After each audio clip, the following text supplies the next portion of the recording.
Hello दोस्तों, नमस्कार। स्वागत है आप सबका आपके अपने यूट्यूब चैनल कंप्लीट जीकेजीएस में। हम लोग परीक्षावाड़ी नामक पुस्तक के माध्यम से पारिस्थितिकी और पर्यावरण को कवर कर रहे हैं, जिसमें हम लोग पहले लेसन को कवर कर रहे थे। पहले लेसन को कवर करते हुए हमने काफ़ी चीज़ें देख लिया था। आज हम लोग स्टार्ट करेंगे मानव पर्यावरण संबंधी अवधारणा से।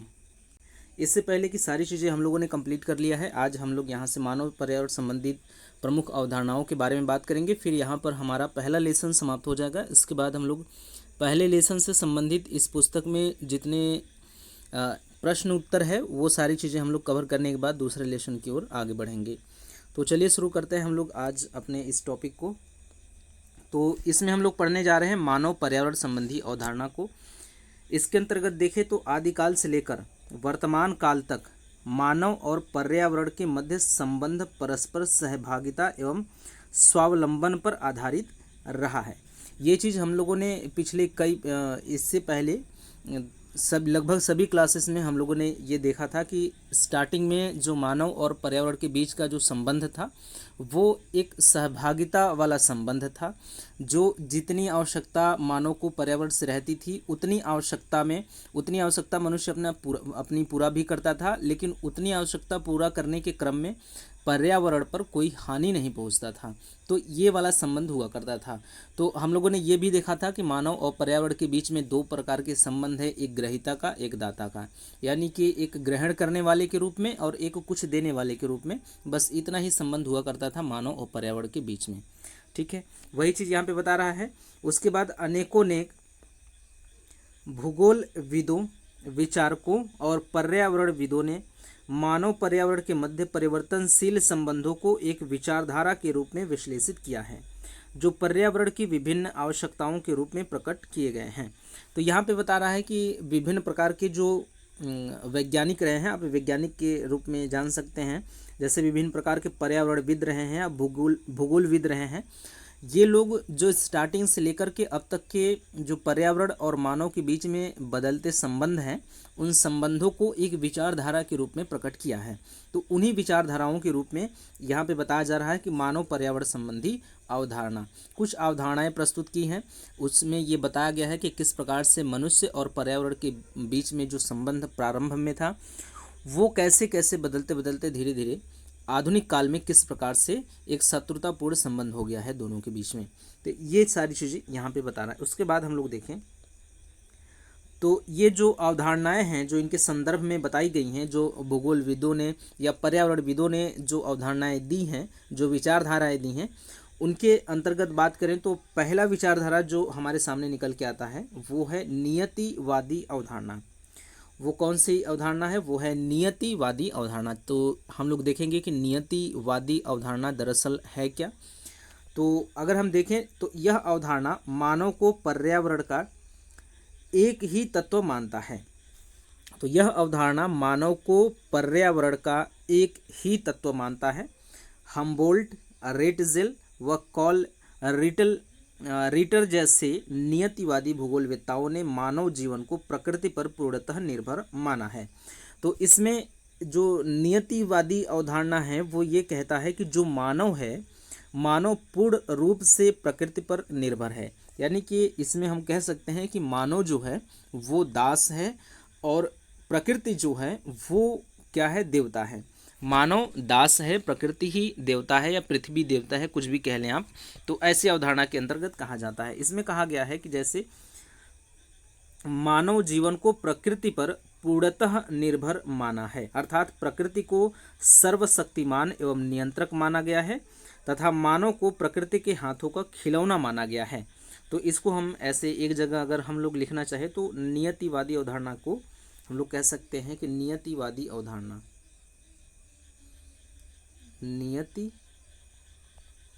नियतिवादी अवधारणा।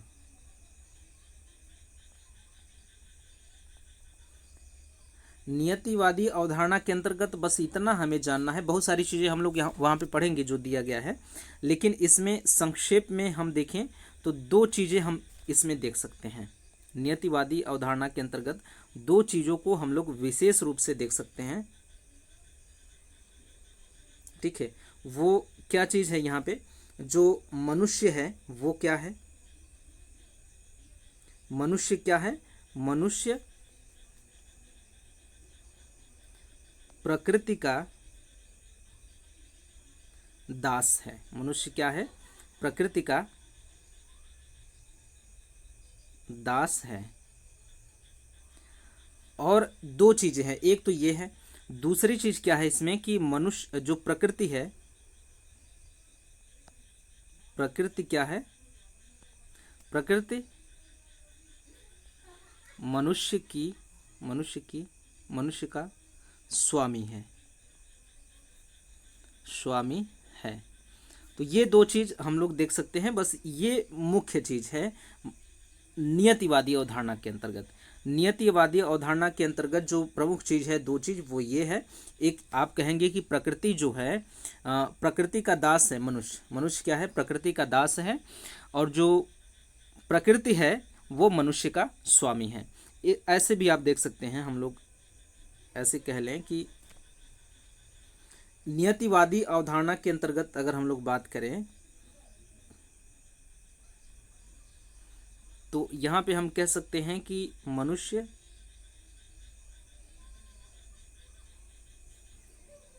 और प्रकृति के संदर्भ में बात हो रही है। मनुष्य और यहाँ पे प्रकृति। तो यहाँ पे हम कह सकते हैं नियतिवादी अवधारणा के अंतर्गत मनुष्य क्या है? मनुष्य दास है। मनुष्य क्या है? दास है। और प्रकृति क्या है? स्वामी। बस इतनी सी चीज समझनी है किसके अंतर्गत? नियतिवादी अवधारणा के अंतर्गत। नियतिवादी अवधारणा यहाँ पे हम देख सकते हैं कि नियतिवादी अवधारणा क्या कहती है कि मनुष्य जो है प्रकृति का दास है। मनुष्य क्या है? प्रकृति का दास है। और आगे कहती है कि जो प्रकृति है मनुष्य का स्वामी है। यहाँ पे हम स्पष्ट देख सकते हैं कि मनुष्य क्या है? वो दास है, प्रकृति क्या है? स्वामी है।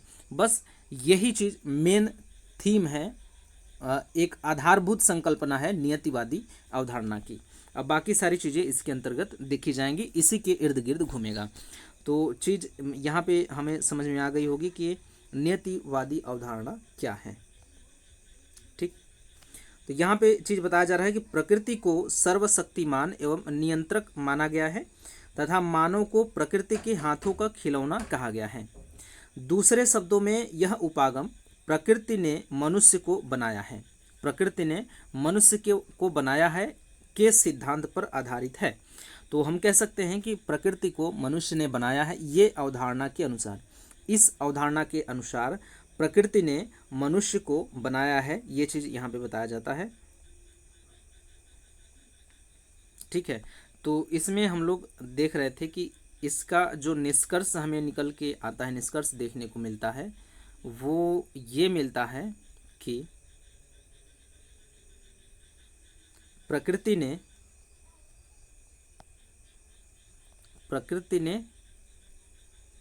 मनुष्य को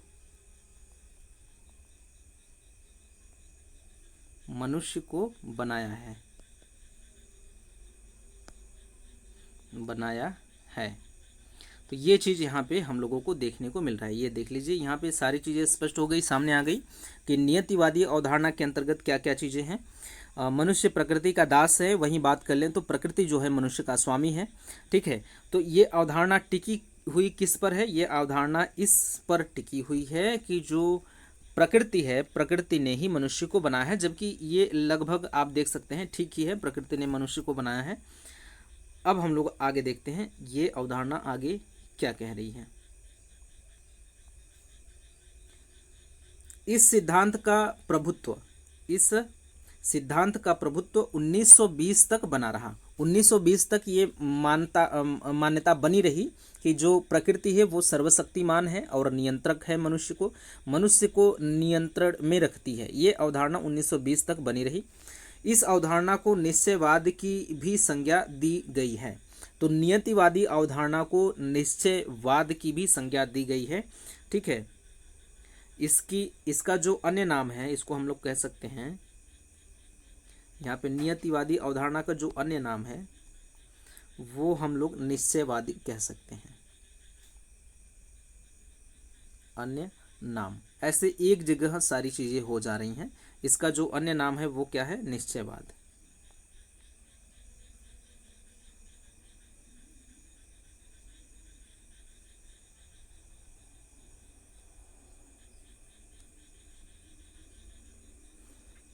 निश्चयवादी अवधारणा।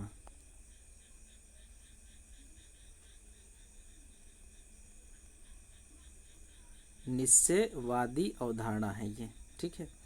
ये चीज़ आप देख लेंगे, जूम आउट होगा तो सब एक साथ दिख जाएगा, ठीक। देखिए ये इसका जो अन्य नाम है, ये निश्चयवादी अवधारणा के रूप में हम लोग देख सकते हैं, अन्य नाम निश्चयवादी। इस तरह से आपको सारी चीज़ें इकट्ठा यहाँ पे दिख रही होंगी।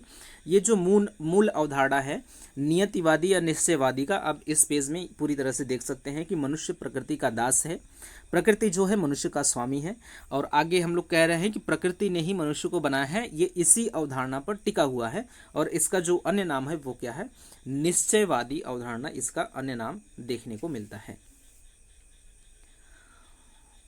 एक चीज इसमें और ये है कि यह अवधारणा 1920 तक बनी रही। इस अवधारणा जो ये सिद्धांत है, ये कब तक बनी रही, ये अपने अस्तित्व को बनाए रखी 1920 तक। इसको भी अगर हम लोग यहाँ पे नोट कर लें तो एक साथ हो जाएगा, ठीक रहेगा, ठीक है। यह अवधारणा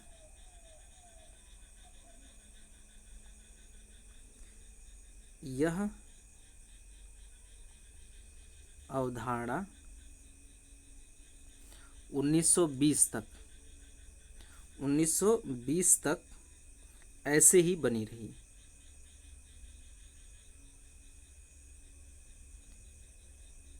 ऐसे ही बनी रही। जब हम यह कह रहे हैं कि यह अवधारणा 1920 तक ऐसे ही बनी रही, इसमें यह निहित है कि हम कहीं न कहीं कहना चाहते हैं कि 1920 में कोई अन्य अवधारणा आई होगी और जिसने इसको खारिज कर दिया होगा, तो हम ये कहना चाहते हैं दरअसल। तो ये सारी चीज़ें यहाँ पे हो गई निश्चयवादी या नियतिवादी अवधारणा के संदर्भ में, ठीक। अब आगे देखते हैं क्या है। अब हम लोग बात करेंगे संभववादी अवधारणा के बारे में। संभववादी अवधारणा के बारे में बात करें तो विडाल डी ला ब्लास या फिर ब्लास या ला ब्लास आप कह सकते हैं। और इसके अलावा बात कर लें तो ब्रुंज, ईसा बोमेन, कार्ल सावर, एल फैब्रे और डिमांजिया जैसे संभववादी भूगोलवेत्ता मानव को पर्यावरण का एक सक्रिय तत्व मानते हैं। तो ये संभववादी अवधारणा में आप ये मान के चलें कि जो मनुष्य है वो मनुष्य पर्यावरण का एक सक्रिय तत्व है। ऐसा नहीं है कि पर्यावरण पूरी तरह से स्वामी है मनुष्य का, मनुष्य एक दास है। ऐसी अवधारणा 1920 तक चली आ रही थी, निश्चयवादी अवधारणा या नियतिवादी अवधारणा के अंतर्गत।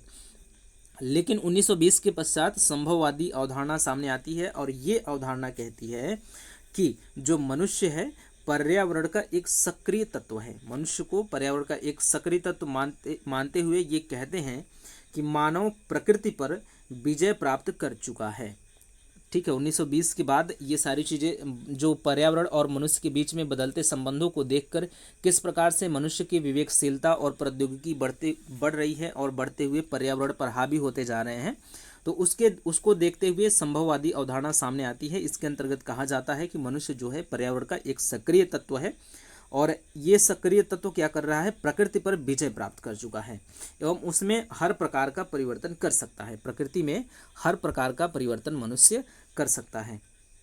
आवश्यकता सिर्फ इस बात की है कि उसके पास जरूरी पूंजी, तकनीकी दक्षता व इच्छा शक्ति कितनी है। इसी के आधार पे जरूरी पूंजी, उसके पास पैसे कितने हैं, तकनीकी दक्षता कितनी है और वो चाहता है कि नहीं मैं इसको प्रभावित करूं, तो वो कर देगा इतना चीज़ होने के साथ साथ। तो ज्ञातव्य है कि संभववाद शब्द का प्रयोग सर्वप्रथम फैब्रे ने किया था। ये चीज़ आप याद रखेंगे, संभववाद शब्द का प्रयोग सर्वप्रथम फैब्रे ने किया था। तो प्रश्न आपके सामने हो सकता है कि संभववाद शब्द का प्रयोग सर्वप्रथम किसने किया था, तो आपको याद रखना है कि फैब्रे ने किया था। फैब्रे ने सर्वप्रथम संभववाद शब्द का प्रयोग किया था, ये आप याद रखेंगे। उसके बाद तीसरा जो अवधारणा आती है, तीसरा अवधारणा नवनियतिवादी अवधारणा के नाम से आती है। किसके नाम से, नवनियतिवादी अवधारणा के नाम से आती है।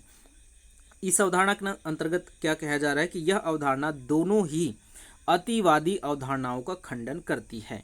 तो हम लोग अपने अगर इस वाले पेज पर चलें तो हम कह सकते हैं कि ये जो अवधारणा है नियतिवादी या निश्चयवादी अवधारणा पूरी तरह से क्या है, ये अतिवादी अवधारणा है, दोनों अतिवादी, एक संभववादी और एक अवधारणा जो है निश्चयवादी, दोनों को हम लोग एक साथ लेते हैं, फिर बात करते हैं क्या चीज़ ये बताने का प्रयास कर रहा है।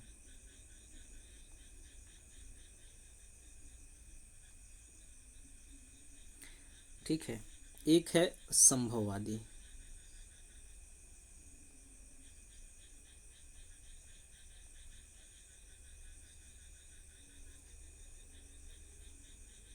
और एक नियतिवादी है। नियतिवादी,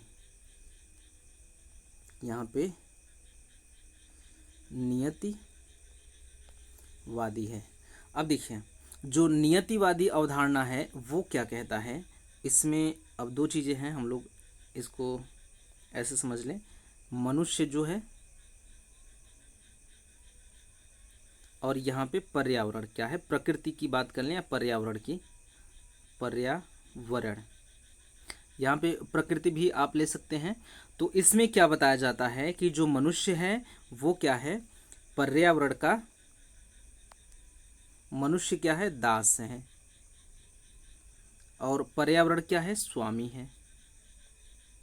ठीक, अब दूसरी तरफ हम वहीं बात कर लें संभववादी अवधारणा की। तो संभववादी अवधारणा में क्या कहा जाता है, संभववादी अवधारणा में यहाँ पे भी मनुष्य की बात कर लें और यहाँ पे बात कर लें पर्यावरण की।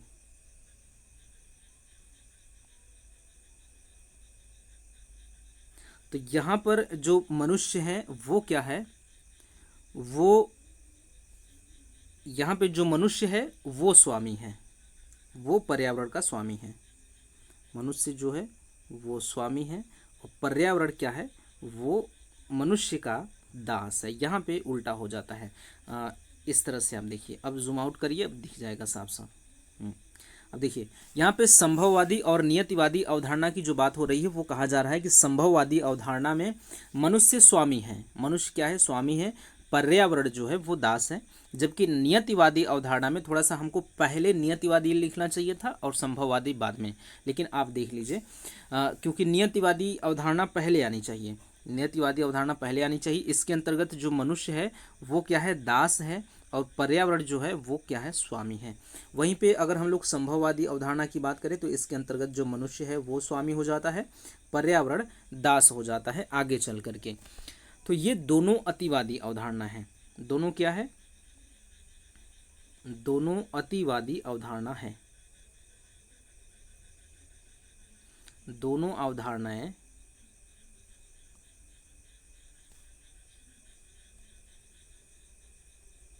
दोनों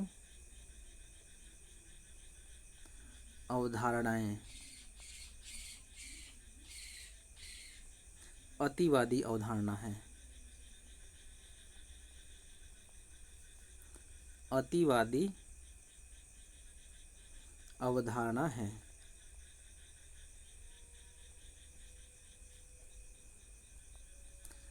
ऐसा हम क्यों कह रहे हैं कि ये दोनों अवधारणाएं अतिवादी अवधारणा है, क्योंकि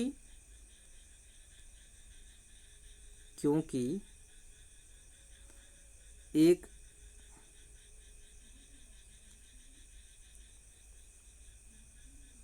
पूरी तरह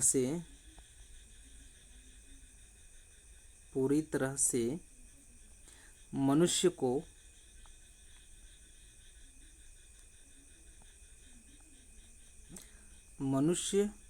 को दास,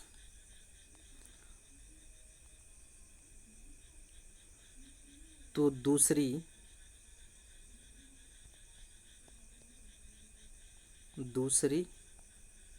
पूरी तरह से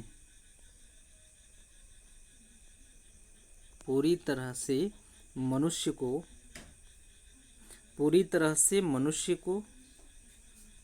को स्वामी मानता है, पूरी तरह से मनुष्य को स्वामी मानता है।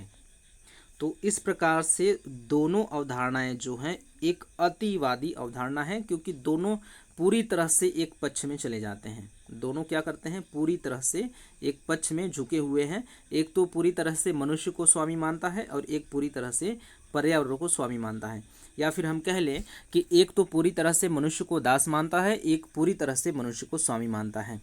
लेकिन जब हम लोग बात करते हैं इस अवधारणा की, जब हम लोग बात करते हैं नवनियतिवादी अवधारणा की, तो ये दोनों अवधारणाओं से अलग है, दोनों बीच की अवधारणा है। ये मतलब कि एक सामंजस्य वाली अवधारणा है। इसको आप देखेंगे तो समझ में आ जाएगा। अतिवादी अवधारणाओं का खंडन करती है। दोनों अतिवादी अवधारणाओं का क्या करती है, ये अवधारणा खंडन करती है। ग्रिफिथ, टेलर एवं O.H.K. स्पेट ने भूगोलवेत्ताओं ने प्रकृति के एक पक्षीय दोहन की आलोचना की है। एक पक्षीय दोहन की आलोचना की है और बताया है कि प्रकृति का अत्यधिक दोहन विनाशकारी हो सकता है।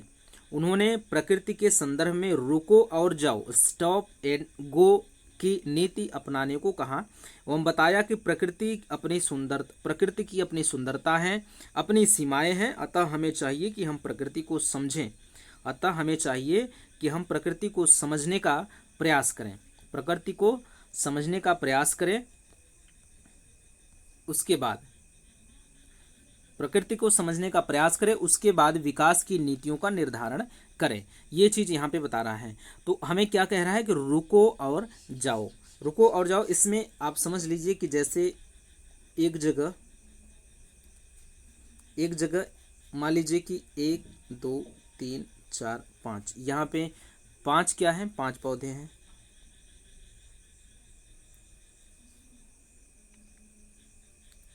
यहाँ पे 5 पौधे हैं।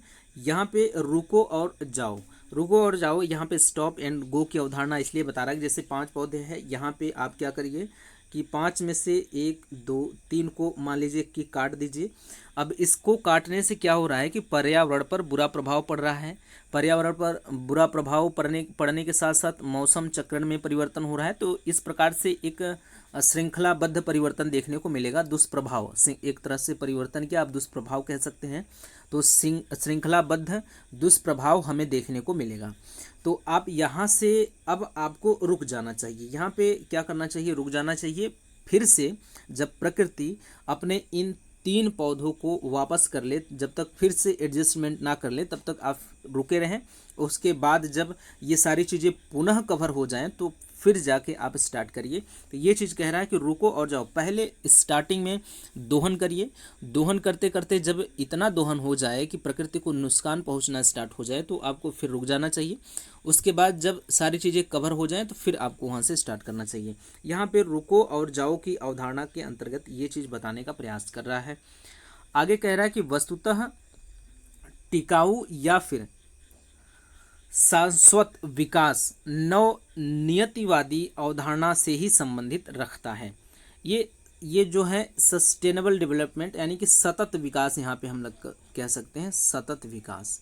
ठीक है, सतत विकास या नवनियतिवादी अवधारणा से ही संबंधित रखता है। तो सतत विकास या सतत विकास की अवधारणाओं को यहाँ पे हम लोग समझने का प्रयास करते हैं थोड़ा सा। सतत विकास, सतत विकास की अवधारणा के अंतर्गत ये बताया जाता है कि हम लोग वर्तमान में प्राकृतिक संसाधनों का दोहन इस प्रकार से करें कि जो आने वाली पीढ़ी है उसके लिए संसाधनों की उपलब्धता बनी रहे। इसके अंतर्गत हम इसको नोट कर सकते हैं कि सतत विकास क्या है। सतत विकास के अंतर्गत हम कह सकते हैं कि वर्तमान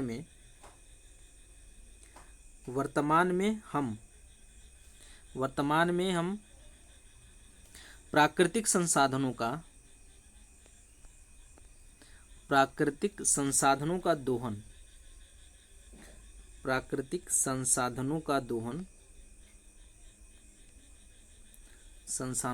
दोहन इस प्रकार से करें।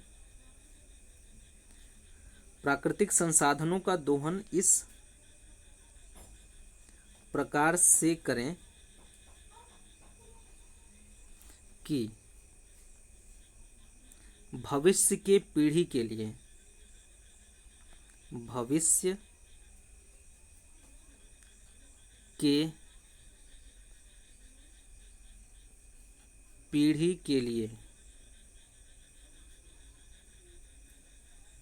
पीढ़ी के लिए संसाधनों की उपलब्धता बनी रहे।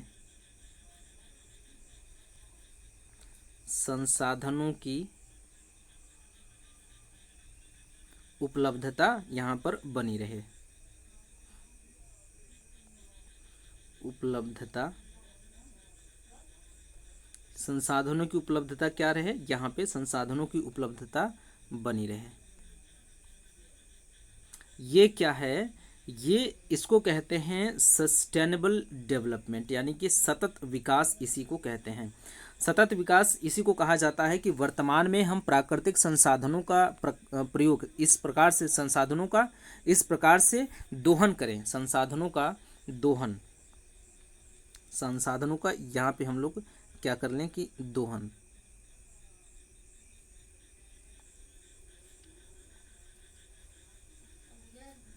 यहाँ पे संसाधनों का दोहन, संसाधनों का दोहन इस प्रकार से करें कि भविष्य में पीढ़ी के लिए संसाधनों की उपलब्धता बनी रहे। ये अवधारणा जो है सतत विकास के नाम से जाना जाता है। तो इसको एक बार और देख लेते हैं कि वर्तमान में हम प्राकृतिक संसाधनों का दोहन इस प्रकार से करें कि भविष्य के पीढ़ी के लिए जो संसाधनों की उपलब्धता है वो बनी रहे। ऐसा न हो कि हम अभी पूरी तरह से अंधाधुंध प्रकृति का दोहन कर लें, विकास के क्रम में प्रकृति का दोहन एकदम अंधाधुंध कर लें, जो भविष्य में आने वाली पीढ़ियों के लिए समस्या उत्पन्न कर दें। तो इसको हम लोग ध्यान में रखते हुए करें। तो ये सतत विकास की अवधारणा के अंतर्गत कहा जा रहा है, सतत विकास की अवधारणा इसको कहा जा रहा है। तो ये जो नवनियतिवादी अवधारणा है ये सतत विकास पर ही आश्रित है, सतत विकास पर ही आधारित है या इसी से संबंधित है। ये चीज़ यहाँ पे बताने का प्रयास कर रहा है। उसके बाद एक और अवधारणा आती है बाद में आके, कृतिवाद।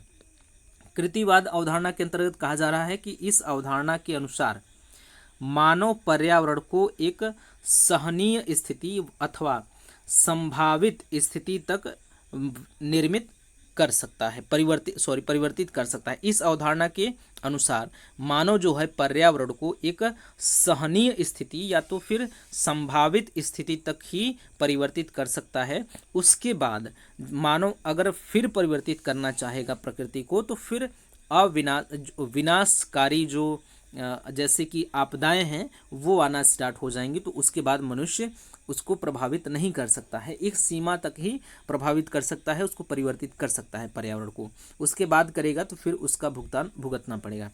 उसके बाद अगली जो अवधारणा है वो मानकीय दृष्टिकोण है। मानकीय दृष्टिकोण के अंतर्गत बताया जा रहा है कि इस अवधारणा में मानव एवं पर्यावरण के अंतर संबंधों को सर्वोत्तम अथवा आदर्श स्थिति के रूप में प्रतिपादित किया गया है। तो इसमें मानव और पर्यावरण के संबंधों को एक आदर्श संबंध के रूप में माना गया है। तो आपसे कभी प्रश्न पूछे कि मानव और पर्यावरण के संबंधों को एक आदर्श रूप माना गया है किस अवधारणा के अंतर्गत, तो मानकीय दृष्टिकोण के अंतर्गत इसको माना गया है। इसके बाद अगली जो अवधारणा है वो पारिस्थितिकीय दृष्टिकोण है। इसके अंतर्गत बताया जाता है कि इस अवधारणा में मानव को पारिस्थितिकी तंत्र का एक घटक मानते हुए पर्यावरण के साथ उनके संबंध को पारिस्थितिकी दृष्टिकोण के अंतर्गत समाहित किया जाता है। तो ये क्या है, पारिस्थितिकी दृष्टिकोण वाली अवधारणा है, इसके अंतर्गत ये चीज़ यहाँ पे किया जाता है। तो पर्यावरण और मानव संबंधित जो अवधारणाएं हैं वो हल्की हल्की यहाँ पे पूरी हो गई हैं। इसके बाद जो अगला हम लोगों का हेडिंग है वो है धारणीय व अस्थायी विकास, जिसको हम लोग सतत विकास या स्थायी विकास या सस्टेनेबल डेवलपमेंट के नाम से जानते हैं। अभी जिसके बारे में हम लोग बात किया सतत विकास के बारे में। सतत विकास की जो अवधारणा है इसके बारे में अगर हम लोग बात करें तो यहाँ देखते हैं कि सतत विकास निर्वहनीय या फिर निरंतर अथवा अस्थायी विकास शब्द का प्रयोग पहली बार IUCN ने अपनी रिपोर्ट विश्व संरक्षण रणनीति में किया था। तो आपको इतना याद रखना है कि सतत विकास या फिर सतत निर्वहनी या निरंतर या स्थायी विकास का प्रयोग सर्वप्रथम IUCN ने अपनी रिपोर्ट विश्व संरक्षण नीति में किया था। तो हम कह सकते हैं कि IUCN ने एक रिपोर्ट जारी किया था जिसका नाम था विश्व संरक्षण नीति। IUCN ने एक रिपोर्ट जारी किया। कब जारी किया? ये जारी किया 1987 में। ये रिपोर्ट 1987 में जारी किया और इसमें इसमें इन्होंने सबसे पहले सतत विकास शब्द का या सस्टेनेबल डेवलपमेंट शब्द का प्रयोग किया। किसने किया? IUCN ने अपनी रिपोर्ट में। उस रिपोर्ट का क्या नाम है? विश्व संरक्षण नीति। आगे बढ़ते हैं। 1987 में WCED 1987 में WCED ने आवर कॉमन फ्यूचर नामक रिपोर्ट में इस शब्द की परिभाषा और कार्य पद्धति की व्याख्या की थी। तो ये जो हम लोगों ने अभी बात किया कि विश्व संरक्षण नीति जो प्रकाशित की गई थी 1987 में, 1987 से पहले प्रकाशित की गई थी। विश्व संरक्षण रणनीति जो रिपोर्ट है 1987 से पहले प्रकाशित की गई थी, 1987 में नहीं। 1987 में होता क्या है? 1987 में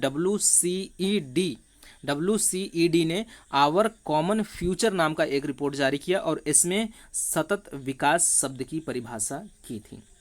इसको परिभाषित किया था, किसको? सतत विकास को, जिसे UNO ने स्वीकार कर लिया था। इसे UNO ने स्वीकार कर लिया। इस रिपोर्ट के अनुसार धारणीय अथवा अस्थायी विकास यानी कि सस्टेनेबल डेवलपमेंट वह विकास है जिसके अंतर्गत भावी पीढ़ियों के लिए आवश्यकताओं की पूर्ति करने की क्षमताओं से समझौता किए बिना वर्तमान पीढ़ी की आवश्यकताओं को पूरा किया जाता है। तो वही चीज़ बताया जा रहा है कि यहाँ पे वर्तमान आवश्यकताओं को पूरा इस प्रकार से हम करें कि भविष्य में आने वाली पीढ़ियों को या भावी पीढ़ियों को जो संसाधन है वो संसाधनों की उपलब्धता बनी रहे, उन्हें कोई परेशानी नहीं आना चाहिए। ये चीज़ यहाँ पे बताया जा रहा है सतत विकास के अंतर्गत।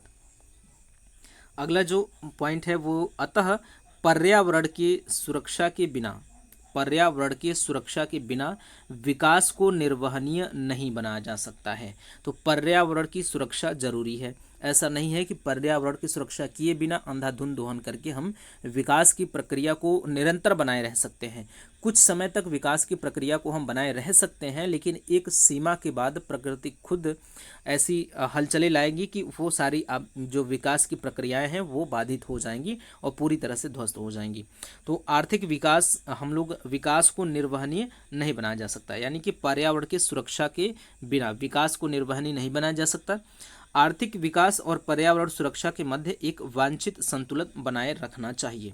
तो आर्थिक विकास और पर्यावरण संतुलन के बीच में हमें एक पर्यावरण सुरक्षा के बीच में एक संतुलन, एक बैलेंस बना के रखना पड़ेगा, तभी जा करके फिर चीज़ें निरंतर बनी रहेंगी। रखना ही निर्वहनीय या टिकाऊ विकास है। इसके पश्चात पूंजी, कुशल श्रमिक एवं तकनीकी आदि के प्रयोग के बावजूद, यदि इन सारी चीज़ों के होने के बावजूद यदि हम अधिकतम प्रयोग कर लें और बिना सोचे समझे अगर पर्यावरण के संसाधनों का प्रयोग करें, अंधाधुंध प्रयोग करें, तो फिर वो भी हानिकारक हो सकता है। इन सब होने के बावजूद विकास का प्रयास किया जाए तो पर्यावरण को स्थायी रूप से क्षति पहुंचने लगती है। इस प्रकार विकास का यह स्तर लंबे समय तक नहीं चल सकता है। सतत विकास की इस अवधारणा में पर्यावरण के अनुरूप विकास के साथ ही प्राकृतिक संसाधनों को भावी पीढ़ियों के लिए बचाए रखने पर भी ध्यान रखा जाता है। तो अंततः ये सारी चीज़ें उसी के इर्द गिर्द घूम रही हैं कि हम लोग वर्तमान में संसाधनों का प्रयोग इस प्रकार से करें, संसाधनों का उपभोग इस प्रकार से करें कि भविष्य में आने वाली पीढ़ियों के लिए भी संसाधनों की उपलब्धता बनी रहे, ताकि वो भी अपने विकास को सुनिश्चित कर सकें। वर्तमान में धारणीय विकास एवं भूमंडलीय दृष्टिकोण बन गया है। जो वर्तमान में धारणीय विकास है वो या सतत विकास है वो एक भूमंडलीय दृष्टिकोण बन गया है, यानी कि विश्व स्तर पे इसे जाना पहचाना जाने लगा है। 1992 ईस्वी के पृथ्वी सम्मेलन में घोषित जो एजेंडा 21 या रियो घोषणा है, उसमें इसके प्रति पूर्ण समर्थन व्यक्त किया गया। 2002 ईस्वी के जोहान्सबर्ग सम्मेलन यानी कि रियो 10 का मूल मुद्दा ही सतत विकास था। तो ये चीज़ बताया जा रहा है कि सतत विकास को विश्व स्तर पे किस प्रकार से इसको महत्व दिया जा रहा है। ध्यातव्य है कि प्रथम पृथ्वी शिखर सम्मेलन 1992 के 20 वर्ष पूरे होने के पश्चात वर्ष 2012 में ब्राज़ील के रियो डी जेनेरियो में रियो 20 सम्मेलन का आयोजन किया गया था, जिसके घोषणा पत्र का शीर्षक द फ्यूचर वी वांट था। तो द फ्यूचर वी वांट का मतलब यही हो गया कि भविष्य, हम भविष्य चाहते हैं। तो इसका मतलब ये है कि भविष्य में भी जो आवश्यकताएं अभी जो वर्तमान में संसाधन है, इन संसाधनों की उपलब्धता भविष्य में बनी रहे। तो इसका संबंध कहीं ना कहीं सतत विकास से रहा था। इस सम्मेलन में भारत ने हरित व्यवस्था को प्रोत्साहित करने की आवश्यकता पर बल दिया था। स्थायी विकास के पथ प्रदर्शक जो स्थायी विकास के पथ प्रदर्शक सिद्धांत अधोलिखित हैं। तो इसके जो सिद्धांत हैं वो इस प्रकार से हैं, हमें दिख सकता है। पारिस्थितिकी मित्रवत प्रौद्योगिकी पारिस्थितिकी मित्रवत प्रौद्योगिकी, इसके अंतर्गत हम कह सकते हैं कि उत्पादन जो है, उत्पादन प्रक्रिया के प्रत्येक क्षेत्र में पारिस्थितिकी मित्रवत प्रौद्योगिकी को अपनाकर निर्वहनी विकास को अंगीकार करना चाहिए। यानी कि इसके अंतर्गत आता है उत्पादन प्रक्रिया में प्रत्येक क्षेत्र में, उत्पादन प्रक्रिया में प्रत्येक क्षेत्र में पारिस्थितिकी मित्रवत प्रौद्योगिकी को अपनाकर निर्वहनी विकास को अंगीकार करना, ये पारिस्थितिकी मित्रवत प्रौद्योगिकी कहलाता है। इसका मतलब ये है कि जो प्रौद्योगिकी, जो जिस प्रौद्योगिकी का हम उत्पादन के क्षेत्र में कर रहे हैं, उत्पादन की प्रक्रिया में जिस प्रौद्योगिकी का हम लोग प्रयोग कर रहे हैं, जैसे हम लोग फैक्ट्री लगा रहे हैं और बाकी सारी चीज़ें का उत्पादन कर रहे हैं, तो उसमें हम लोग इस प्रकार से उत्पादन की प्रक्रिया को संपादित करें कि प्रौद्योगिकी को या इसको पर्यावरण को या पारिस्थितिकी को कोई विशेष प्रकार की हानि न पहुंचे। तो इस प्रकार से मित्रवत संबंध बनाते हुए हम लोग उत्पादन की प्रक्रिया को आगे बढ़ाएं, वो चीज़ यहाँ पे बताया जा रहा है इसके अंतर्गत। अब आगे हम लोग देखें तो अगला जो है वो परियोजना मूल्यांकन। तो इसके अंतर्गत हम कह सकते हैं कि विकास मार्ग के अंतर्गत, विकास की प्रक्रिया के अंतर्गत भी हम कह सकते हैं, तो विकास मार्ग के अंतर्गत किसी भी परियोजना के मूल्यांकन में 3 ई अर्थात पर्यावरण, सुरक्षा और पारिस्थितिकी संतुलन और फिर आर्थिक दक्षता पर यथेष्ट जोर देना चाहिए, विशेष बल देना चाहिए। तो हम लोग अगर विकास मार्ग यानी कि परियोजना मूल्यांकन करना चाहिए, पहले जिस परियोजना के अंतर्गत हम कार्य कर रहे हैं तो उसका मूल्यांकन पहले करना चाहिए। तो विशेष 3 प्रकार के मुद्दों पर जोर देना चाहिए। एक तो पर्यावरण सुरक्षा होना चाहिए पहले नंबर पे। अगर किसी भी उत्पादन की प्रक्रिया में या तो विकास की प्रक्रिया में हम आगे बढ़ रहे हैं तो उसको आगे बढ़ने से पहले हमें इस प्रकार का मूल्यांकन करना चाहिए। इस मूल्यांकन में हमें 3 चीज़ों को शामिल करना चाहिए। पर्यावरण सुरक्षा को शामिल करना चाहिए, पारिस्थितिकी संतुलन बनी रहे इस पर ध्यान देना चाहिए, और फिर आर्थिक दक्षता भी बनी रहे इस पर भी ध्यान देना चाहिए। क्योंकि हम लोग जो विकास की प्रक्रिया में आगे बढ़ रहे हैं उसका मूल उद्देश्य आर्थिक ही है। तो ऐसा ना हो कि पर्यावरण और पारिस्थितिकी तंत्र को अगर देखने के चक्कर में अगर हम लोग अर्थव्यवस्था को भूल जाएंगे तो भी वो विकास नहीं रहेगा, और हम लोग अर्थव्यवस्था को आगे लेकर चले और पर्यावरण और पारिस्थितिकी को छोड़ दे तो भी विकास नहीं रहेगा, क्योंकि ये विकास आगे चल करके ध्वस्त हो जाएगा अगर हम पारिस्थितिकी और पर्यावरण पर ध्यान नहीं दे रहे हैं। तो कुल मिला के तीनों चीज़ों पर विशेष ध्यान देना चाहिए। पर्यावरण सुरक्षा, पारिस्थितिकी संतुलन और आर्थिक दक्षता पर ध्यान देना चाहिए। उसके बाद हम लोग देखें तो उत्पादन का विकेंद्रीकरण होना चाहिए। उत्पादन का केंद्रीकरण नहीं होना चाहिए, उत्पादन का विकेंद्रीकरण होना चाहिए। अस्थायी विकास के लिए विकेंद्रीकरण करके इस क्षेत्र में जन सहभागिता को बढ़ाना ये चीज़ इसमें शामिल है। उसके बाद संसाधन संरक्षण की बात करें तो भूमंडलीय आधार पर समग्र जीवन चक्र का प्रबंधन करके संसाधनों का प्रभावी संरक्षण करना चाहिए। तो संसाधनों का संरक्षण भी करना चाहिए, उनको बचाना भी चाहिए, संसाधनों को अंधाधुंध दोहन नहीं करना चाहिए। तो इससे सतत विकास की अवधारणा को प्रोत्साहन मिलेगा। ये सारी चीज़ें जो पॉइंट बाय पॉइंट 1 2 3 4 करके बताया जा रहा है, ये चीज़ सहयोगी है सतत विकास की अवधारणा को अप्लाई करने के लिए। ठीक है, सतत विकास की अवधारणा को अप्लाई करने के लिए, उसको आगे बढ़ाने के लिए, उसके विकास में या उसको उसमें योगदान देने के लिए ये सारी चीज़ें सहयोगी हैं। तो प्रभावशाली जवाबदेही तंत्र, इसके अंतर्गत बात करें तो पारिस्थितिकी संतुलन में किसी प्रकार के विक्षोभ उत्पन्न करने वाले विरुद्ध सख्त कार्यवाही सुनिश्चित करना चाहिए। तो इसमें बताया जा रहा है कि पारिस्थितिकी संतुलन में किसी भी प्रकार के विक्षोभ उत्पन्न करने वाले के विरुद्ध सख्त कार्यवाही होनी चाहिए। तो पारिस्थितिकी संतुलन बनी रहे, अंततः देख रहे हैं आप कि पारिस्थितिकी संतुलन को बनाए रखने के लिए जोर दिया जा रहा है। तो यहाँ पे भी बताया जा रहा है कि पारिस्थितिकी संतुलन बनाए रखने के विक्षोभ यानी कि उसके विपक्ष में कोई चीज़ उत्पन्न हो रहा है, यानी कि पारिस्थितिकी संतुलन को कोई बिगाड़ रहा है, तो उस क्रिया के विरुद्ध क्या करना चाहिए, सख्त कार्यवाही होनी चाहिए। उसके बाद पारिस्थितिकी साक्षरता की बात करें तो इसके द्वारा वैश्विक पारिस्थितिकी संरक्षण चेतना का विकास होना चाहिए। अगर हम लोग पारिस्थितिकी साक्षरता यानी कि अगर हम लोग इकोलॉजी और इन्वायरमेंट के बारे में जानकारी ना रखें और हम लोग इससे अगर हम लोग जैसे कि पेड़ की कटाई से किस प्रकार के दुष्प्रभाव उत्पन्न हो रहे हैं ये जानकारी हमारे पास ना रहे तो हम पेड़ों की कटाई अंधाधुंध करेंगे।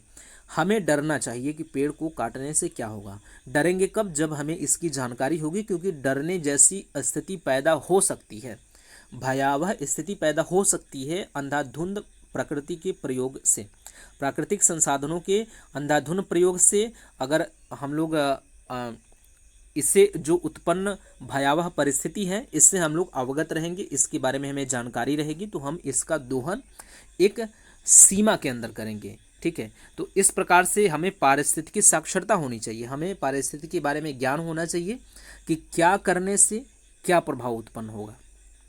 पारिस्थितिकी या पर्यावरण या प्राकृतिक संसाधनों के किस प्रकार से दोहन से किस प्रकार का उत्पन्न होगा, वो जो किस प्रकार का प्रभाव उत्पन्न होगा और वो प्रभाव हमारे ऊपर किस प्रकार का प्रभाव डाल सकता है, ये सारी जानकारियां होने के पश्चात ही हम पारिस्थितिकी संतुलन को बनाने में सक्षम रह सकते हैं। तो पारिस्थितिकी साक्षरता इसमें एक महत्वपूर्ण है, इसमें आप याद रखेंगे कि जिसके वजह से सतत विकास को बनाया रखा जा सकता है। अगला है कि स्थायी विकास पर प्रभावी जनमत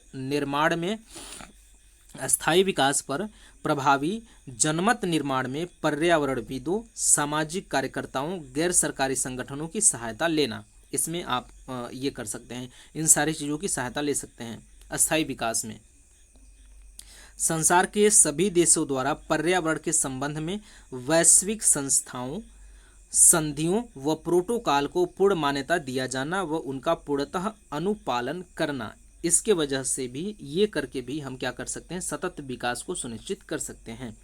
इसके बाद हम लोग बात करें तो सतत विकास जो है मानव एक संतुलित विकास की बुनियाद है। सतत विकास क्या है? मानव का एक संतुलित विकास की बुनियाद है। इसके मूलभूत विचारों के अंतर्गत बहुआयामी तत्वों को समाहित किया गया है। बहुआयामी यानी कि जो चारों दिशाओं को ध्यान में रखता हो, ऐसे क्या किया गया है, इसको समाहित किया गया है, ऐसे तत्वों को समाहित किया गया है। तो सतत विकास मानव का एक संतुलित विकास की बुनियाद है। इसके मूलभूत विचारों के अंतर्गत बहुआयामी तत्वों को शामिल किया गया है, जैसे कि नवीकरणीय सहायता, प्रतिस्थापन, अंतर्निर्भरता, अनुकूलनशीलता एवं संस्थागत प्रतिबद्धता। तो जैसे प्रतिस्थापन, नवीकरणीयता, अंतर्निर्भरता, अनुकूलनशीलता, ये सारी चीज़ें आने वाले चैप्टर्स में हम लोगों को विस्तार से मिलने वाले हैं, तो वहाँ ये सारी चीज़ें समझ लिया जाएगा। भारत में भी अस्थायी विकास के लक्ष्य को प्राप्त करने के लिए प्रयास चल रहे हैं। भारत उन विकासशील देशों में आता है जहाँ पे पर्यावरण के संबंध में व्यापक जागृति आई है एवं अस्थायी विकास हेतु सघन प्रयास किए गए हैं, जिन्हें अधोलिखित शीर्षकों के अंतर्गत देखा जा सकता है। तो इन बिंदुओं से हम देख सकते हैं कि भारत द्वारा किस प्रकार से प्रयास किया जा रहा है पर्यावरण संरक्षण के संदर्भ में। तो वनारोपण यानी कि जंगलों का लगाना, यानी कि आप देखेंगे कि हर साल पौधों को लगाया जाता है जंगलों में, और जगह जगह पे पौधों का वितरण भी किया जाता है लगाने के लिए। तो वनारोपण व सामाजिक तथा कृषि वानिकी, मृदा संरक्षण व प्रतिभूमि विकास कार्यक्रम, कृषि जलवायु प्रादेशिकरण, वाटरशेड प्रबंधन, सस्य क्रम एवं फसल चक्र, शुष्क कृषि विकास, ये सारी योजनाएं हैं भारत सरकार द्वारा जो कि सतत विकास में योगदान देने का काम करते हैं। इसके अलावा जीव मंडल विकास कार्यक्रम, राष्ट्रीय अभयारण्य, जलग्रस्त भूमि संरक्षण, मैंग्रोव संरक्षण, तटीय पारिस्थितिकी एवं मलित बस्तियों में सुधार तथा प्रदूषण नियंत्रण के लिए विभिन्न प्रकार के कानून आदि को भी सतत विकास की दिशा में हो रहे प्रयासों के अंतर्गत समाहित किया जा सकता है। ये सारे प्रयास क्या हैं? सतत विकास की अवधारणा को सुनिश्चित कराने के लिए। अब हम लोग भारत संयुक्त राष्ट्र सतत विकास फ्रेमवर्क की बात करेंगे। भारत संयुक्त राष्ट्र सतत विकास, भारत और संयुक्त राष्ट्र जो सतत विकास फ्रेमवर्क है उसके बारे में बात करेंगे। तो 28 सितंबर 2018 को 28 सितंबर सन 2018 को नीति आयोग एवं संयुक्त राष्ट्र संघ में 5 वर्षीय सतत विकास फ्रेमवर्क यानी कि 2018 से लेकर के 2022 पर हस्ताक्षर किया। हालांकि 2025 चल रहा है, ये खत्म हो चुका है जो ये फ्रेमवर्क था, इसकी अवधि समाप्त हो चुकी है। यह करार यानी कि यह संधि सतत विकास लक्ष्य की प्राप्ति की दिशा में भारत द्वारा किए गए प्रयासों और उनकी प्रतिबद्धता को दर्शाता है। इसमें गरीबी एवं शहरीकरण, स्वास्थ्य, जल एवं स्वच्छता, शिक्षा, पोषण एवं खाद्य सुरक्षा, जलवायु परिवर्तन, हरित ऊर्जा, आपदा से निपटने की तैयारी, कौशल, उद्यमिता एवं रोजगार सृजन तथा लैंगिक समानता एवं युवा विकास जैसे मुद्दों को प्राथमिकता की सूची में रखा गया है। तो ये चीज़ भी आप याद रखेंगे कि कौन कौन से मुद्दे को प्राथमिकता की सूची में रखा गया है भारत, और जो ये वाला फ्रेमवर्क है भारत संयुक्त राष्ट्र सतत विकास फ्रेमवर्क जो 28 सितंबर 2018 को साइन किया गया इस पर। तो इसके अंतर्गत क्या क्या शामिल हैं, तो इसमें गरीबी, शहरीकरण, स्वास्थ्य जल एवं स्वच्छता, शिक्षा, पोषण एवं खाद्य सुरक्षा, जलवायु परिवर्तन, हरित ऊर्जा, आपदा से निपटने की तैयारी, कौशल, उद्यमिता एवं रोजगार सृजन तथा लैंगिक समानता व युवा विकास जैसे मुद्दों को प्राथमिकता दी गई है। तो इसको भी आप याद रखेंगे। ठीक,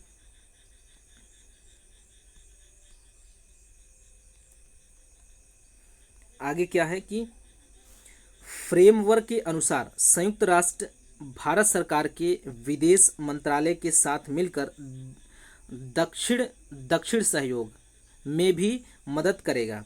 2018 से 22 की अवधि में यूएनएसडीपी के क्रियान्वयन के लिए जो ये समझौता है, इसके क्रियान्वयन के लिए लगभग 11,000 करोड़ रुपए का बजट निर्धारित किया गया। कितने का? लगभग 11,000 करोड़ रुपए का बजट निर्धारित किया गया है, जिसका 47% हिस्सा कार्यक्रम को लागू करने के दौरान सरकार, निजी क्षेत्र तथा विभिन्न स्रोतों से प्रबंध करेगी। अब हम लोगों का अगला जो हेडिंग है वो है सतत विकास लक्ष्य भारत सूचकांक 2019। हालांकि बहुत पुराना हो चुका है, लेकिन फिर भी प्रश्न पूछे जा सकते हैं, संभावना बनी रहेगी। तो इसको भी देख लेते हैं, चूंकि इस पुस्तक में दिया गया है तो स्किप करना सही नहीं होगा।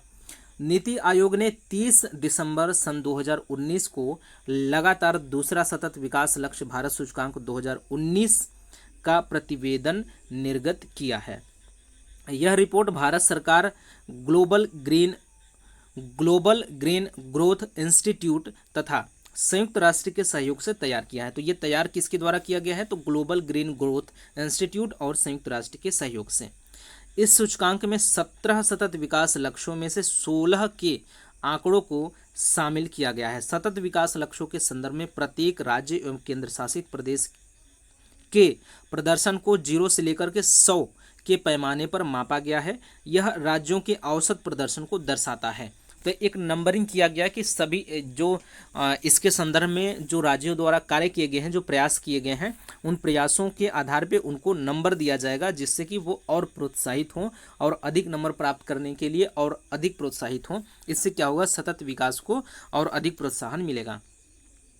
इस सूचकांक का उद्देश्य राज्यों के बीच प्रतिस्पर्धा, इनके बीच में कंपटीशन तैयार करना था। उनका जो मुख्य उद्देश्य था कि नंबर प्रोवाइड करेंगे। जैसे हमें कॉलेजेस में, स्कूल में नंबर मिलते हैं तो हमें हमारे अंदर एक प्रतिस्पर्धा जागृत होती है कि मैं उससे ज़्यादा नंबर पाऊँ, मैं उससे ज़्यादा पाऊँ। तो इससे क्या होता है कि पढ़ाई में जोर दिया जाता है। तो इससे वो लोग राज्यों में इस प्रकार से अगर वो दिया जाएगा, नंबर दिया जाएगा सबको, तो वो आपसी कंपटीशन तैयार करेंगे। वो सोचेंगे कि मैं उससे अच्छा करूँ, मैं उससे अच्छा करूँ। तो इससे क्या होगा? उसके जो सतत विकास है उसमें एक सहायता प्रदान होगा। तो इस सूचकांक का उद्देश्य राज्यों के बीच प्रतिस्पर्धा की भावना उत्पन्न करना, जिससे वे आपस में प्रतिस्पर्धा करते हुए सतत विकास लक्ष्यों को शीघ्र प्राप्त कर सकें। ध्यातव्य है कि सतत विकास लक्ष्यों को 2030 तक प्राप्त करने का लक्ष्य निर्धारित किया गया है। ये डेट आप याद रखेंगे। सतत विकास लक्ष्यों को कब तक प्राप्त करने का लक्ष्य प्राप्त करने का निर्धारित किया गया है, तो 2030 तक। एसडीजी भारत सूचकांक संयुक्त राष्ट्र संघ द्वारा निर्धारित लक्ष्यों एवं प्रधानमंत्री द्वारा विभिन्न योजनाओं के, ये कहाँ गया, विभिन्न योजनाओं के माध्यम से किए जा रहे प्रयासों के बीच एक सेतु का काम करता है। विदित हो कि प्रधानमंत्री ने सबका साथ सबका विकास का नारा दिया है, जिससे सतत विकास के 5 वैश्विक लक्ष्यों का कार्यान्वयन शामिल है। ये 5 लक्ष्य 5 P के नाम से जाने जाते हैं। ठीक है, ये कौन है? पीपुल, प्लैनेट, प्रोस्पेरिटी, पार्टनरशिप और प्लेस। 5 P को शामिल किया गया है। पीपुल, प्लैनेट, प्रोस्पेरिटी, पार्टनरशिप और प्लेस। इसमें 5 P को शामिल किया गया है। ठीक है, इसमें क्या है? सतत विकास सूचकांक 10 राज्य केंद्र शासित प्रदेश जो शामिल किए गए, जिसको नंबर दिया गया है, आप इसको देख लीजिए, किताब में दिया गया है। ये इस प्रकार से नंबरिंग किया गया है: केरल, चंडीगढ़, हिमाचल प्रदेश, आंध्र प्रदेश, तमिलनाडु, तेलंगाना, कर्नाटक, पुदुचेरी, गोवा, सिक्किम। तो इस प्रकार से आप देख सकते हैं, सबसे ऊपर केरल, चंडीगढ़, हिमाचल प्रदेश, 3 राज्यों को ऊपर से याद कर लेंगे, 1-2 नीचे से याद कर लेंगे। ठीक, इतने में काम हो जाएगा। ठीक, तो यहाँ पे जो हमारा ये लेसन था समाप्त हो चुका है। इसके बाद हम लोग कवर करेंगे क्या? पहले हम लोग इसमें कुछ चीज़ें और हैं जो कवर करनी चाहिए हमें। देखिए, ये सारी चीज़ें तो हो गई, लेकिन इसमें जो बॉक्स में, जो पुस्तक में बॉक्स में चीज़ें बनी हुई हैं, जो दिया गया है, वो चीज़ भी परीक्षा के दृष्टिकोण से महत्वपूर्ण होती हैं। जैसे एक जो परीक्षा के दृष्टिकोण से दिया गया था, वो हम लोगों ने कवर किया था। ये ध्यान दें, जो लिखा हुआ है, बॉक्स में बना हुआ है, ये भी परीक्षा के दृष्टिकोण से महत्वपूर्ण होता है। तो इसको भी हम लोग थोड़ा थोड़ा कवर कर लेंगे। पहले हम लोगों का यहाँ पे समय भी लगभग 1 घंटा समाप्त हो चुका है, लेसन भी हमारा समाप्त हो चुका है, तो हम लोग थोड़ा सा इस पर भी चर्चा कर लेते हैं। ठीक है, तो इसको देखते हैं कि परीक्षा के दृष्टिकोण से महत्वपूर्ण होता है, इस पे चर्चा करें। तो पर्यावरण के प्रमुख कितने घटक हैं? ये सारी चीज़ें हम लोगों ने पढ़ा हुआ है, लेकिन एक रिवीजन के रूप में आप देख सकते हैं कि दिख जाएगा। तो पर्यावरण के प्रमुख कितने घटक हैं? 3 घटक हैं: भौतिक या अजैविक संगठक, जैविक संगठक तथा ऊर्जा संगठन। आदि मानव की भौतिक पर्यावरण का कार्यात्मकता में भूमिका किस प्रकार की थी? तो हम लोगों ने बात किया था, ग्रहिता तथा दाता के प्रकार में थी। कौन सा मानव पर्यावरण का विध्वंसक माना जाता है? तो प्रौद्योगिक मानव पर्यावरण का विध्वंसक माना जाता है। कौन सी विधा या कौन सी विधि है जिसने मानव को सामूहिक जीवन प्रदान किया? तो वो पशुपालन है।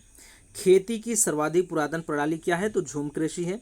विश्व तथा भारत में आज भी झूम का स्थानांतरण कृषि कहाँ, या झूम या स्थानांतरण कृषि कहाँ प्रचलित है? यहाँ पूछ रहे हैं कि विश्व तथा भारत में आज भी झूम कृषि या फिर स्थानांतरण कृषि कहाँ प्रचलित है? तो वो दक्षिण एवं दक्षिणी पूर्वी एशिया और पूर्वोत्तर भारत में प्रचलित है। ये चीज़ें हम लोगों ने देखा हुआ था। सांस्कृतिक पर्यावरण के विभिन्न तत्वों का विकास एवं संवर्धन किस काल में संभव हुआ? तो ये कृषि विकास के विभिन्न चरणों एवं अवस्थाओं में हुआ था। मानव भूगोल के जन्मदाता की संज्ञा किसे दी गई है? तो फ्रेडरिक रेटजेल। मानव भूगोल के जन्मदाता की संज्ञा, ये हम लोगों ने नहीं देखा था, इसको याद रखें। यहाँ से मानव भूगोल का जन्मदाता फ्रेडरिक रेटजेल है। मनुष्य के लिए सर्वाधिक कार्यक्षम तापमान तथा आर्द्रता कितनी होती है? तो जो तापमान होता है 25 डिग्री सेल्सियस होता है और आर्द्रता 60% होती है। औद्योगिक क्रांति सर्वप्रथम कहाँ प्रारंभ हुई? ये इंग्लैंड से प्राप्त हुई है, ये हमें पता है। पर्यावरणीय समस्याओं का प्रादुर्भाव कब से प्रारंभ हुआ? तो औद्योगिक क्रांति और आर्थिक निश्चयवाद से पर्यावरण की समस्याएं सामने देखने को मिलती हैं। इसके बाद है कि मेघ बीजन जो है में किन यौगिकों का प्रयोग किया जाता है? तो ठोस CO2 एवं आयोडीन के यौगिकों का प्रयोग किया जाता है। भूमिगत जल के दोहन के कारण संसार का कौन सा शहर सर्वाधिक प्रभावित हुआ? ये बुकलिन शहर सर्वाधिक प्रभावित हुआ, जो कि अमेरिका में है। इस पे हम लोगों ने चर्चा किया था। क्लोरोफ्लोरोकार्बन के बाद ओजोन स्तर का दूसरा प्रमुख विध्वंसक यौगिक कौन सा है? तो नाइट्रोजन डाइऑक्साइड है। ओजोन स्तर के क्षरण का पता सर्वप्रथम किसने लगाया था? तो जोसेफ फॉरमैन ने 1985 में लगाया था। ये इंग्लैंड के हैं। अंतर्राष्ट्रीय हाइड्रोलॉजिकल दशक मनाया गया कब से कब तक? 1965 से 1974 के बीच में। अपने स्थान पर शैलो तथा रिगोलिथ यानी कि आवरण प्रस्तर के विघटन तथा वियोजन की प्रक्रिया को क्या कहा जाता है? अपक्षय कहा जाता है।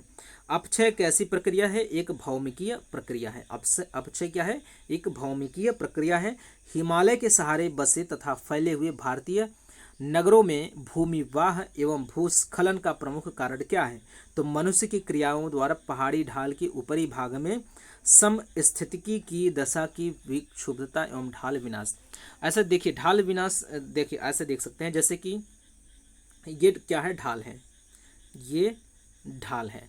अब इस ढाल का आप क्या करिए? ढाल का क्या करिए? विनाश करिए। ढाल विनाश यानी कि ढाल नहीं रह जाए। जब ढाल नहीं रह जाएगा, मान लीजिए कि ऐसे हो जाएगा, तो इसमें जो कंकड़ पत्थर थे जो ठहरे हुए थे, ये क्या हो जाएगा? जो क्या हो जाएगा? नीचे की ओर आना स्टार्ट हो जाएगा, तो ये भूस्खलन हो जाएगा।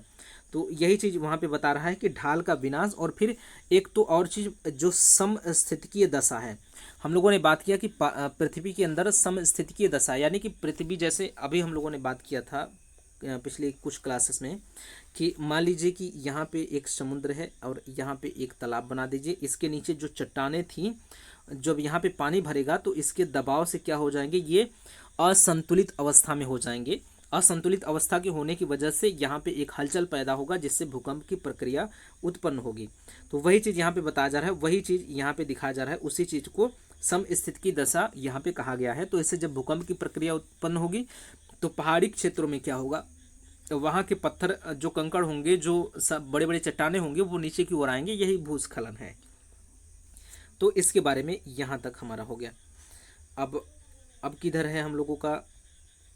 एक यहाँ है, छोटा सा बॉक्स यहाँ पे बना हुआ है, इस पे भी ध्यान केंद्रित करते हैं कि दक्षिण पूर्वी संयुक्त राज्य अमेरिका का नरक किस नदी को माना जाता है? तो टेनेसी नदी को। ये महत्वपूर्ण है, इसको भी याद रखना है।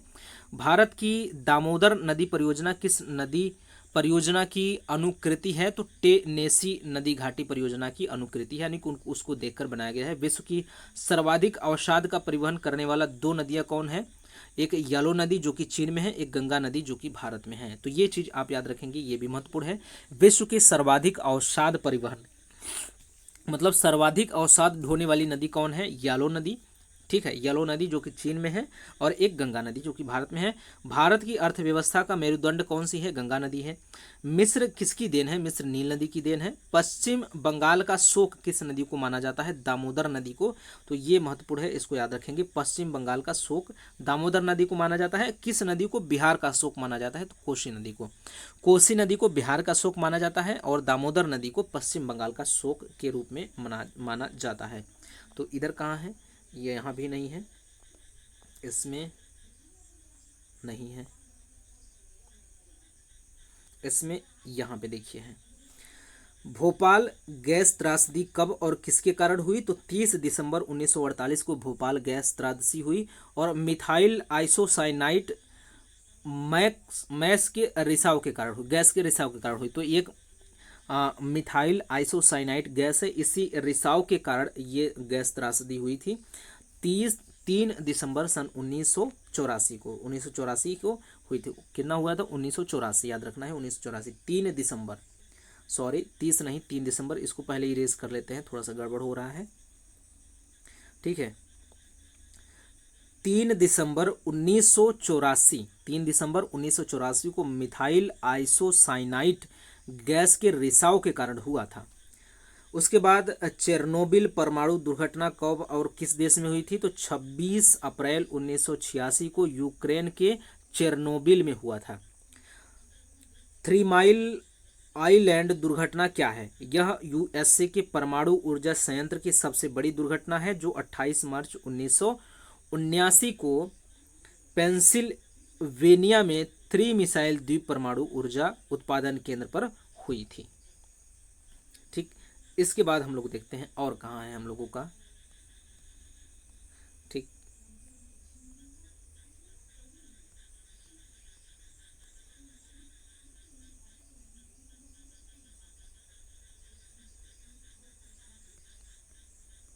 यहाँ पे है, परीक्षा दृष्टिकोण से महत्वपूर्ण है, इसको देख लेते हैं। धारणीय या अस्थायी विकास की अवधारणा के सर्वप्रथम प्रतिपादक कौन थे? ब्रटलैंड 1987 में हम लोगों ने इस पर बात किया था। स्थायी विकास के निमित्त संयुक्त राष्ट्र सम्मेलन कहाँ आयोजित किया गया था? जोहान्सबर्ग 2002 में। अस्थायी विकास यानी कि सस्टेनेबल डेवलपमेंट शब्द की पहली बार प्रयोग किसके द्वारा किया गया था? तो IUCN द्वारा किया गया था। इसने अपनी विश्व संरक्षण रणनीति के रिपोर्ट में किया था। तो ये चीज़ हम लोगों ने पिछले अभी इसी वीडियो में बात किया है। द्वितीय पृथ्वी सम्मेलन की संज्ञा किस सम्मेलन को प्रदान की गई है? तो जोहान्सबर्ग सम्मेलन को प्रदान की गई है, जो 2002 में आयोजित किया गया था। धारणीय विकास के मुख्य 5 क्षेत्र कौन कौन से हैं? जल, ऊर्जा, स्वास्थ्य, कृषि तथा जैव विविधता। भारत में धारणीय विकास के दृष्टिकोण से विद्युत उत्पादन का सबसे अच्छा स्रोत कौन सा है? तो सौर, पवन एवं जल विद्युत ऊर्जा। धारणीय विकास किसके उपभोग के संदर्भ में अंतर पीढ़ीगत संवेदनशील का विषय है? तो प्राकृतिक संसाधनों के उपभोग के संदर्भ में। भारत में गैर परंपरागत ऊर्जा स्रोत विभाग की स्थापना कब की गई थी? 1982 में की गई थी। इसको याद रखना, ये भी महत्वपूर्ण तथ्य है। राष्ट्रीय पर्यावरण अभियांत्रिकी शोध संस्थान अवस्थित है कहाँ पे? नागपुर में। पर्यावरण सुरक्षा अधिनियम यानी कि EPO को अन्य किस नाम से जाना जाता है? तो छाता विधान के नाम से जाना जाता है। बहुत महत्वपूर्ण है, इसको याद रखिएगा। छाता विधान के नाम से किसे जाना जाता है? तो पर्यावरण सुरक्षा अधिनियम यानी कि EPO को जाना जाता है। भारतीय नवीकरणीय ऊर्जा विकास अधिकरण की स्थापना कब की गई थी? तो 1987 में। प्रश्न आपके सामने आ सकता है कि भारतीय नवीकरणीय ऊर्जा विकास अधिकरण की स्थापना कब की गई थी? तो आपको बताना है 1987 में।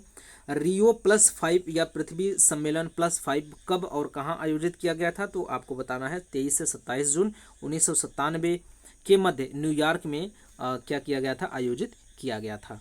यहाँ पे हम लोगों का अब देख लेते हैं, कुछ चीज़ें और बची हुई हों तो, नहीं तो फिर हमारा लेसन ये क्या होता है? समाप्त होता है। ठीक, ये वाला लेसन हम लोगों का यहाँ पे।